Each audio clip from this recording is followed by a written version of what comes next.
আজ তৈরি করব রিঠে মাছের ঝোল। প্রথমে মাছগুলোতে নুন হলুদ মাখিয়ে নিতে হবে, তারপরে কাঁচা সর্ষের তেল দিয়ে দিতে হবে,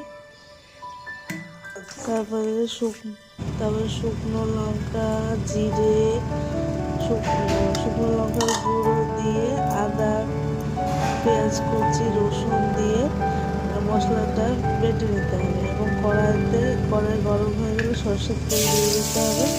সেই গরম তেলে মাছগুলো ছেড়ে দিয়ে ভালোভাবে ভেজে তুলতে হবে।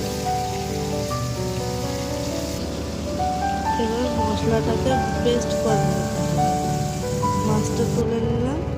ওই তেলে এবার গোটা গরম মশলা দিয়ে লো আঁচে রেখে জিরে ফোড়ন দিয়ে এটাতে এবার পেঁয়াজ কুচি দিয়ে অনবরত নাড়াচাড়া করতে হবে।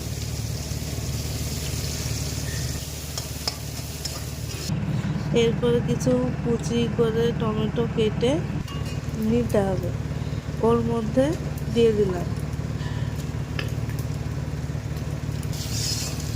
এটাকে অনবরত নাড়াচাড়া করতে হবে।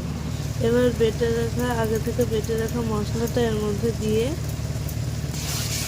এটাকেও কিছুক্ষণ 10 মিনিটের জন্য কষিয়ে নিতে হবে। তারপরে পরিমাণ মতো চিনি দিয়ে দিতে হবে কষানো হয়ে গেলে এবং লবণ। এর মধ্যে কিছুটা গরম জল এতে দিয়ে 10 মিনিট মতো আবারও 10 মিনিট মতো ফোটাতে হবে।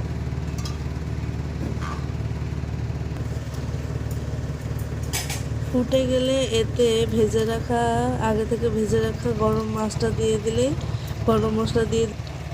মশলা ছিটিয়ে দিলে তৈরি হয়ে যাবে আমাদের রিঠে মাছের ঝোল।